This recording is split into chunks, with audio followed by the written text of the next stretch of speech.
Ben, je m'appelle Emmanuel Lacoste. Je suis représentant syndical pour mon local, qui est le local des charpentiers menuisiers à la FT Construction. C'est le local 9. Dans mon parcours, comment ça a commencé, c'est parce que quand on travaille, quand on commence sur un chantier, ben, on est tout le temps avec un compagnon qu'on appelle quelqu'un d'expérimenté. Et justement, j'étais avec un compagnon, un militant, autrement dit, il a tout vécu un peu tout ce qui est les moyens de pression au niveau de la construction et tout ça. Et lui, la première chose qu'il m'a dit, il me disait, ah, t'es chanceux, vous autres, les jeunes que vous avez eu, vous avez des choses comme quoi qu'on s'est battu pour. Fait que depuis cette journée-là, ben lui, il m'a demandé de venir avec lui lors d'une réunion syndicale. Puis la première chose que j'ai vue, j'étais comme, bon, premièrement, c'était, il y avait juste des têtes blanches, là. C'est comme, j'étais comme le seul jeune là-dedans, là. Alors, puis en même temps, ça comme cette soirée-là, c'était comme une soirée où ce qu'ils demandaient justement partir un comité des jeunes. Alors, ben, regarde, je me suis impliqué cette journée-là. Il y avait vraiment un discours syndical avec des valeurs vraiment là où ce que je sais que ça touchait un peu là, notre histoire, là, surtout à la communauté, là, où ce qu'il y a de l'inégalité. Parce qu'il fallait se battre pour avoir certaines choses. Et puis, justement, quand moi j'ai commencé, c'était pas comme maintenant, tu sais, quelqu'un qui commence. Là. Moi, je peux te dire que quand j'ai commencé, là, je connaissais toutes les blagues plates ou les jokes, là, si tu veux, un peu là, de couleur ou de nationalité. Fait que c'est sûr que ces choses-là, ça venait à répétition. En même temps, ça a été bon pour moi parce que en faisant ce monde-là apprendre sur moi, ben, je les faisais apprendre aussi sur eux autres même.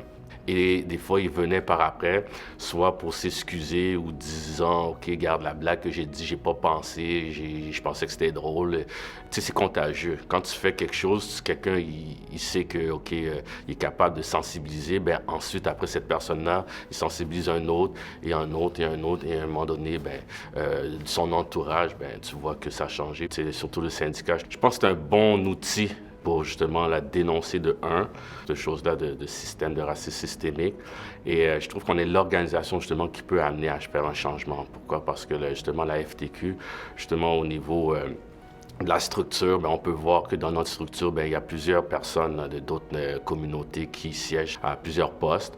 Et les combats qu'on fait, ben, c'est encore pas uniquement des causes blancs ou quoi que ce soit, c'est toutes les causes, que ce soit pour les femmes, les enfants. Martin Luther King, par exemple, ça c'est quelqu'un, pour moi c'est un syndicaliste, parce qu'être dans la rue avec les gens dans ce temps-là, où c'était beaucoup au niveau, ségrégation, au niveau racial et tout ça, et être dans la rue, ce sont toujours les mêmes combats qu'on se bat. Ce ne sont peut-être pas les mêmes armes, mais ce sont les mêmes luttes. Ça a développé au niveau syndical. On est d'une organisation, c'est beaucoup plus structuré. On a des statuts, des règlements, mais n'empêche que les batailles, c'est pareil. Et sur ce côté-là, ben, si je suis un représentant, un premier représentant noir à l'industrie de la construction, ben, si ça peut leur valoriser puis aller en chercher un deuxième, un troisième, comme j'ai hâte de voir la première représentante femme noire là, de l'industrie de la construction, ça va être déjà là. Si je suis capable de voir ça dans mon vivant, ben, tant mieux.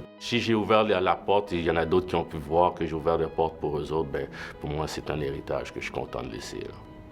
On voit beaucoup de changements. Je peux dire que ça, c'est vraiment à cause de la génération qui vient. C'est quand quel que soit un organisme, une équipe, quand tu as des jeunes qui sont là, ben, ça prouve que ton organisation ou ton équipe est en santé.